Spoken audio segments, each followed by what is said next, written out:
Hi there, I'm Haruka. Don't say you like the anime if you haven't read the manga. I'm sure you've at the very least heard of the meme. If not, you might have had the unfortunate experience of actually dealing with someone insisting that you read the manga because it's better. I'm very sorry, but while they could have been nicer about it, manga readers are sort of right, but only partially.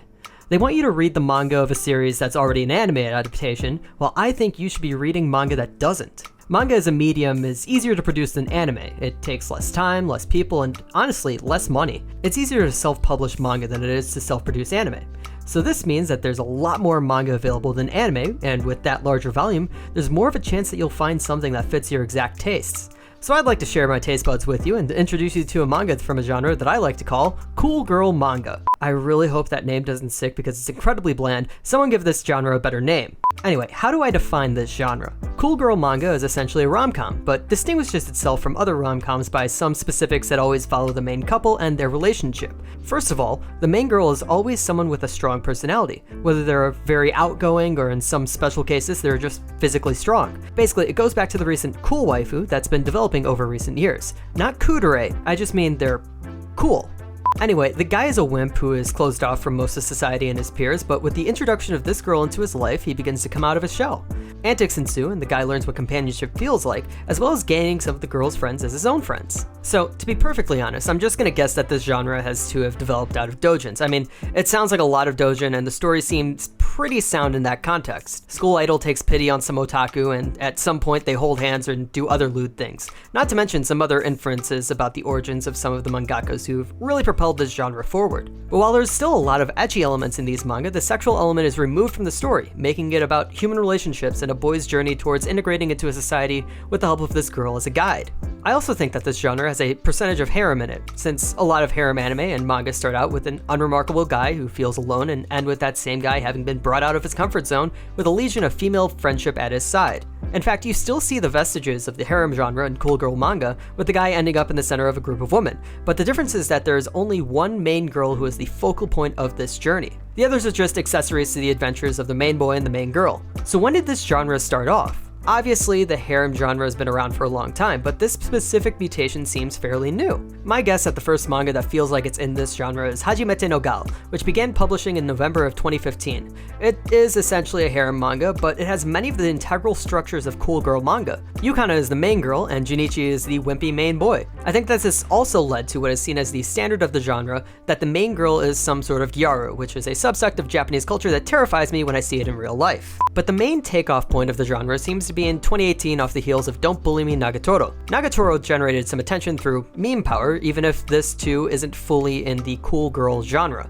It's much more Bully the Senpai, which is a surprisingly strong genre at getting anime adaptations. While many cool girl manga started in 2018 and are still ongoing, there's unfortunately few that have sprung up since. But here are 5 of my favorite cool girl manga that I've read. First is an extremely obscure one that barely lasted over 30 chapters, Miyagiro Tokimiwa. Essentially, it's just a boyish, princely-looking girl finding a girlish-looking boy at the right moment in their lives. The girl, Takamine, isn't really the main focus of the story, as it's more about Yuki, who is rejected by a girl in the most destructive way possible prior to meeting Takamine. This is indicative of the genre, where it's mostly about helping the main boy reclaim confidence in who they are, that they are enough. And through this confidence, through the help of a girl like Takamine, Yuki can finally develop a healthy group of friends that make his life better. I'll be honest, the ending was a bit rushed and could have been better, but Miyagiro Tokimiwa remains an excellent example of its genre. Next, I've got Sono Bisque dal Wakoi wo Suru. Wakana is a guy with a very strange passion. Usually when you hear that in anime, it's something actually weird, but Wakana is actually into the art of traditional doll making.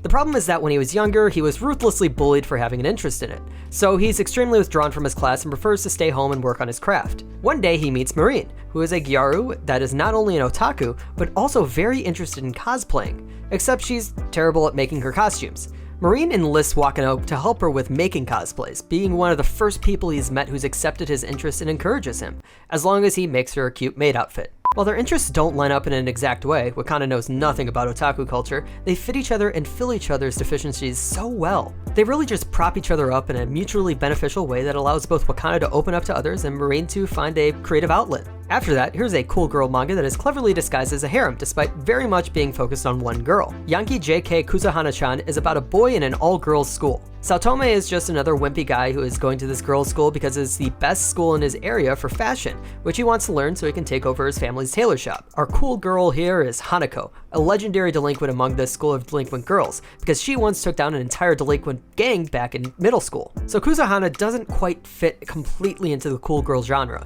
It feels a lot more like a harem, and Hanako isn't the outgoing and bubbly girl that is common in the genre. She's stoic and reserved. But Hanako still fits that definition of a cool girl whose presence in the main boy's life helps bring him out of his shell and into society. And by being there with him on that journey, she also learns to approach the world again. So it's mutually beneficial. Also, the art in Kuzuhana is absolutely triple C thick. I mean, you need to make the drawings look good in order to make a manga in general, especially one that deals with cute girls, but the cool girl genre is filled with such amazing art that finds a way to be distinct. Next up is probably the flagship manga of this genre. Like, so much so that it's kind of part of the name. Kawaii Dake Janai's Shikimori-san's English title is That Girl Is Not Just Cute. Because Shikimori isn't kawaii, she's cool as fuck. Izumi isn't just wimpy, he's literally got God against him with the worst luck in the world, something that makes him stay away from classmates. But then Shikimori comes in and becomes his girlfriend, protecting him from whatever awfulness that gets thrown his way.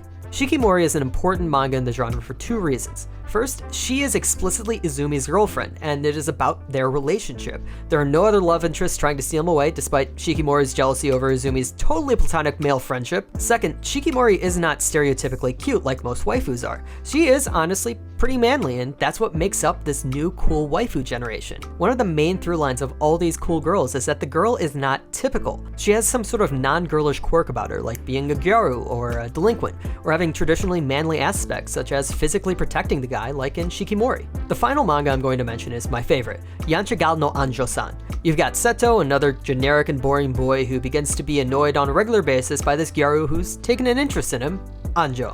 She flirts with him constantly, but he refuses to believe any of it because why would someone be interested in him? The art in this manga is so beautiful and unique, and the story is just as beautiful. Anjou seems to genuinely care about Seto and wants him to stop feeling sorry for himself. She puts so much of her energy into trying to get him to have fun and live life.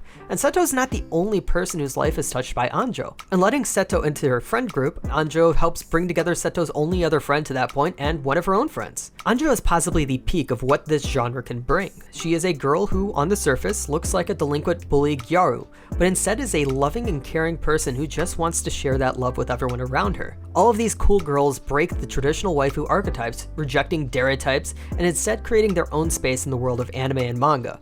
Although, maybe not so realistic. We'll talk about that in a second. But first, why does cool girl manga work so well? Why do I love it so much? Well, this genre was built on the shoulders of giants. The foundations set prior to the emergence of cool girl were sound from the beginning. If you take my doujin theory, it's possible that due to the development of the genre in doujin, you are going to find more examples of it being drawn beautifully when it comes out of that area. It's just a fact that drawing doujin helps develop some really talented artists and mangakas. Plus, due to the often shorter stories in those doujin, these mangakas have trained themselves on how to hook a reader in a shorter period of time. But the harem origins are important too, with it being one of the more popular genres of anime and manga. It was built on a blueprint of relatability. While a wimpy otaku boy with no charisma may be a cliche, at the very least it's a cliche with some basis on who the audience is for these stories. But that's all theory and structure. I think that the greatness of cool girl manga comes from a relation to sociology. We live in an age of loneliness. As the world becomes more digital and less personal, there are more people who feel unattached to that world and the people in it. It's an issue not only in Japan, but in every major city around the world. Kids growing up feeling isolated from their peers, adults who struggle with depression because they no longer know how to relate to other human beings. I think that many people got their first real taste of this existence recently with the events of the past year, but there are countless more people who have lived in this isolation for much of their lives. Traditional bullying seems to be on a decline, but it feels like it's only that it's switched from being active to passive. Friend groups have become much more exclusive to anyone not already in those groups, a pattern seen in the increase of political echo chambers. While those may be the sort of insular circles that get attention due to causing a lot of political damage, it's the seemingly unbreachable walls of everyday friend groups that probably bring a lot more trouble on a societal level, leading to those feelings of isolation and eventually leading to depression and other unspeakable things. No matter how welcoming people may be, many are now intimidated out of taking action to enter society and join those people. The cool girl fantasy is a fantasy, but a painfully simple one. It's a desire for some girl like Anjou or Marin or Yukana to come into our lives and help us out of the hole we've backed ourselves into. Their outgoing nature or protective nature helps to develop the main guys in the mangas to step out of their comfort zone and take on that impenetrable wall, or maybe even let them into their own friend group, helping them expand their world. These manga provide that fantasy, that there is a girl waiting for us somewhere that will get us out of our bedroom and into the world. That all we need to do is go out and find that person. So obviously the main reason that I love the cool girl manga genre is for the amazingly cute leading women in each of these stories, but it also connects on a deeper level, one that holds an incredibly interesting place in a culture that seems to be growing ever more isolated and lonely. I'm kind of disappointed that much of these manga don't get the attention that I'd want them to have, meaning they don't really have the clout to get anime adaptations, but that could change sometime soon. Nagotori may only be an honorary member of this cool girl sorority, but she's got her own anime in this upcoming season, and Shikimori's recently been slated to get an adaptation in the near future. So here's hoping that we'll get more lovable girls to help fix our self-confidence issues, and maybe someday you'll have one in real life. Thanks for watching.